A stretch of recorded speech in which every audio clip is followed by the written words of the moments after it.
Donc maintenant, il est dans une impasse où il pourra jamais aller dans aucun club qui lui permettra d'avoir les trois éléments. La question, est-ce qu'il est prêt à renoncer à l'un des trois, sportif, financier et politique. Il a renoncé déjà au sportif avec Paris, même tout ce qu'il peut dire, oui, dans un an, dans un jour, combien s'offriront-nous, c'est peut-être dans 2 ans, dans 3 ans, je gagnerai la Ligue des Champions, mais en tout cas, c'est pas tout de suite. Le financier, il n'a pas renoncé, la preuve. Alors là, on parle de prime de fidélité, 80 millions d'euros, etc. Cette année, en tout cas, s'il reste, il ne renonce pas. S'il va au Real, il renonce à un confort encore plus important. La différence, c'est que si le Real, il renoue avec la stratégie sportive, il peut financièrement s'en sortir avec un salaire de star, mais qui sera de 20 millions. Ça ne dépasse pas les 20 millions d'euros. Ce que Ronaldo à la fin, 17 plus 3. Et au niveau politique, en revanche, son influence va grandement diminuer. Jamais on n'autorisera l'influence qu'il a au Paris Saint-Germain. Au Real, personne ne lui permettra. Peut-être qu'il ne demande que ça. Est-ce que c'est le PSG qui favorise ça ? L'intérêt de l'Arabie Saoudite, c'est qu'il valide les 2 premières parties de l'équation. Tu as raison, là. Donc, de toute façon, c'est pas le sportif qui l'intéresse. Parce que de fait, c'est pas le sportif qui l'intéresse. Je pense que si. Pas à court terme. Pas à court terme. Je pense que si, quand même. Là, tu ouvres un sujet intéressant. De fait, non, sinon il serait pas resté à Paris. Qu'on va évoquer. Oui, mais le problème, c'est que tu il peut aussi vouloir capitaliser au maximum à Paris, parce qu'à Paris, on arrose dans tous les sens, on prolonge, on envoie 80 millions d'euros. Et ensuite, deuxième partie de carrière, à 25 ans, j'y vais pour gagner avec des champions, parce que c'est pas avec Paris que j'ai gagné. Jusqu'à 2021, le sportif était prioritaire. À partir de 2021, le sportif est devenu un caillou dans la chaussure.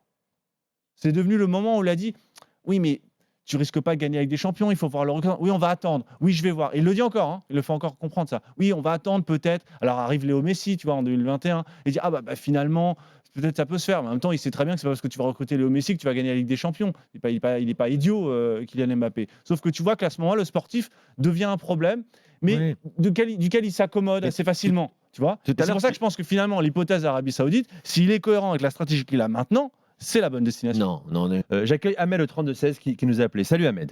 Salut les gars, merci de me donner la parole. Heureux de t'accueillir dans l'after avec Kevin Diaz et Thibaut Leplat. Bienvenue sur RMC. Bon, que penses-tu de cette offre saoudienne ? Tu es supporter du PSG, je précise.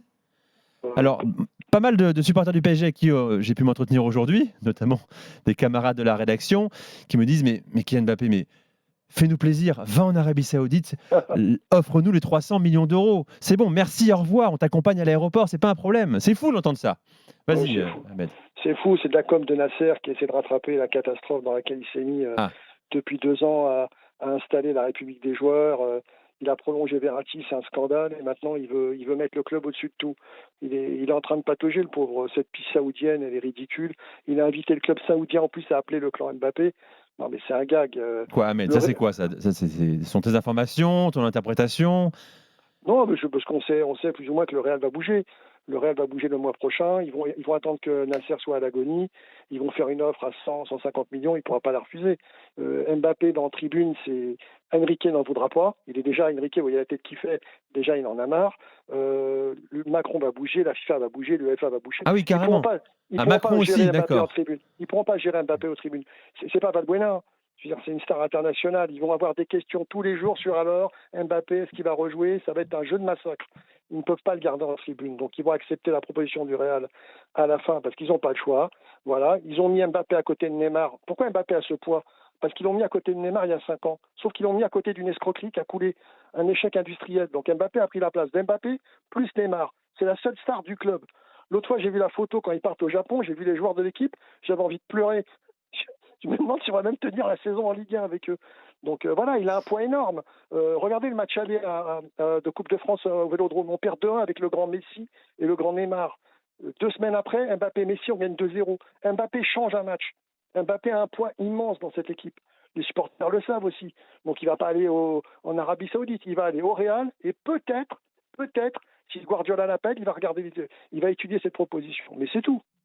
Mais de toute façon, personne ne pense qu'il va aller en Arabie Saoudite. En tout cas, il y a peu de gens qui pensent qu'il va aller en Arabie Saoudite. Alors, des échos ce soir expliquent à l'instant qu'il aurait déjà repoussé l'offre. Relevo qui dit ça. Relevo qui dit ça. Mais ce que disait Thibaut, je pense que c'est très important. Tu cherchais pouvoir, politique, et ensuite hors antenne, on a parlé d'influence. C'est aussi de l'influence dans un vestiaire, dans un club. Comme tu disais, c'est pas forcément dit, mais voilà, ça s'infuse comme ça un peu dans le. Sous-entendu, voilà. C'est normal. Tu vas pas aller voir Nasser en disant bonjour, je vais manger ça à la cantine et avoir un tel à la compta. Non, Voilà. c'est pas comme ça que ça marche. Bien sûr. Donc, C'est pour ça que ça sert les intermédiaires. Maintenant, le truc, et on l'a bien compris, et c'est ce que je disais à Daniel la semaine dernière, cette histoire de il n'y a pas d'offre, c'était pas entendable, puisqu'on sait bien pourquoi il n'y a pas d'offre. Alors maintenant, il y a une offre d'un club qui n'est pas intéressant pour Kylian Mbappé, et je le comprends tout à fait. Donc il n'y a pas d'offre intéressante maintenant. Il y a pas. En fait, l'offre du Real, comment elle peut venir? Mais le Real, ils n'ont aucun intérêt à faire une Non, offre. si, ils ont un intérêt. Ils ont perdu Karim Benzema. Attention, ils ont perdu Non. Karim Benzema. Si aujourd'hui, Kylian Mbappé leur dit, je sais pas, hein, mais s'il leur dit par exemple, moi, la prime à la signature, on va l'oublier, venez me chercher maintenant. Et puis on va voilà, le PSG Le seul aura. intérêt du Real, Attends. c'est que Mbappé ne signe pas dans un autre club.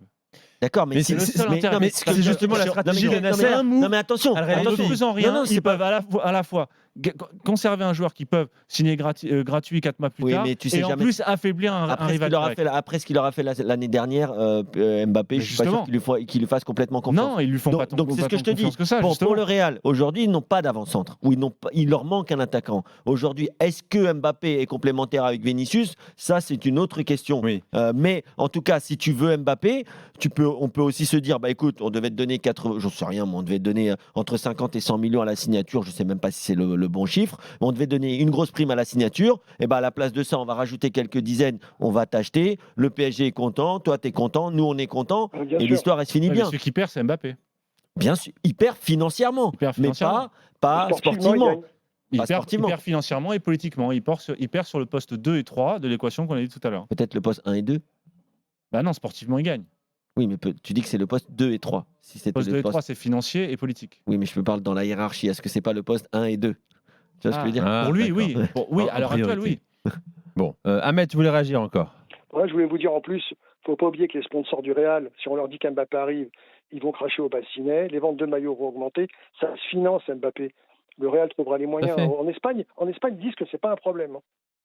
Oui, non, mais Ouais, toujours le moyen, un intéressement sur les ventes de maillots, Bien sûr. avec, Après, c'est clair que, avec l'équipe c'est clair que si le PSG faudrait réclame changer 200 d'ailleurs. millions Il y pour a- Mbappé, ça va pas le faire. il y a Bien un sûr. bouquin de John Carlin qui s'appelle La tempête blanche, je sais plus, qui n'a pas été traduit en français, un bouquin qui est sorti il y a quelques années, qui raconte de l'intérieur l'arrivée de David Beckham. Et il raconte, parce que John Carlin est là, qui est un journaliste anglais très célèbre, qui est avec Florentino Pérez, et il dit, bon, voilà, on a tel sponsor, Audi va arriver avec tant, et là, tu as un coup de téléphone de José Ángel Sanchez, qui est le directeur général du club, qui dit, c'est bon, Beckham va venir, et là, à l'instant d'après, les 10 minutes après, les mecs d'Audi appelaient et de eux-mêmes proposaient 8 fois plus que ce qu'ils avaient proposé au départ. Ouais. Tu vois, juste par l'initiative même du sponsor, tu vois, pour être absolument dans le deal au moment où ça va se faire. Donc évidemment, ça se finance tout seul, mais ça, c'est difficile à prévoir aussi. Et puis pour le fair play financier, il faut aussi tenir en compte la rémunération dans le club. Tu peux pas. Et puis autre chose, les questions des droits à l'image. Rappelez-vous que le Real avait cédé sur le premier deal 100% des droits à l'image, Oui.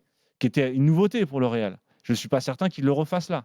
Tu vois, donc Non, mais c'est. c'est vraiment ce qu'on. Il y a une perte de confiance. Hein, Et, aussi, et- hein, et du là, côté et du là je Real. veux l'avis d'Ahmed parce qu'il a quand même l'air d'être assez lucide et il fait pas partie de ceux qui critiquent Kylian Mbappé, et tant mieux. Mais il y a Il est une- critiquable, Mbappé, attention, Non, mais hein, c'est oui, parce mais- que tu critiques que tu n'es pas lucide, Kevin aussi. Non, mais je veux dire, Son comportement aujourd'hui est stigmatisé, pointé du doigt par beaucoup de supporters Mais c'est pour parisiens. ça, moi, On je- pourrait faire un listing de toutes ses déclarations, ses incohérences C'est pas ce que je dis, Nico. en termes de Moi, ce que je communication. dis, c'est qu'il fait partie plutôt de ceux qui sont dans le camp Kylian Mbappé. C'est ce que Ah je veux oui, dire. Donc, je vais lui poser cette question. Moi, personnellement, la seule chose que je ne comprends pas, c'est pourquoi Mbappé dit qu'il veut absolument rester un an de plus. Ça, Mais je tu ne le comprends sais, Kevin, pas. Non, c'est incroyable. Je viens de t'expliquer. Il s'agit de quasiment 200 millions d'euros. Il ne va pas s'asseoir là-dessus, c'est pas possible. 80 Ah, non, millions je suis d'euros. pas sûr que ce soit ça. Ah, non, Il y a je aussi suis pas ça, les d'accord. gars, Non. Mais attendez, les Non, amis. c'est une position de négociation. Ça permet de faire pression sur le club. Parce qu'il dit non, moi je reste aussi. Comme quand tu vas négocier, je sais pas, tu vas acheter tes bracelets brésiliens sur la plage, Oui, pourquoi pas. ou tu vas au souk, tu vas dire ah bah non, mais si c'est comme ça, je m'en vais. Tu sais, ça fait partie du Ça veut théâtre dire la je suis prêt à négociation. Ahmed dit, ça veut dire Ahmed. je suis prêt à tout. Ça veut dire je suis prêt à tout. Ça veut dire Donc être en vendez-moi. position de force. Il est en position de force. Et il occupe cette position de force. C'est une position de négociation. Mais c'est du théâtre. Je suis pas sûr vraiment qu'il soit en position de force, mais. Ahmed. Moi, je pense qu'il n'a pas envie de passer un an en tribune. Je pense qu'il a fait le tour du PSG et de Nasser et de sa gestion de la République des joueurs, donc il veut partir. Donc il fera tout pour partir. Ouais, mais il fera tout pour qu'on croie qu'il veut rester. Ouais, mais C'est ça, la sa négo. volonté, c'est de rejoindre un projet sportif. Il veut rejoindre un grand club. Haaland a gagné la Ligue des Champions avec City. Ça lui a mis une claque. Je pense qu'il veut rejoindre un club professionnel.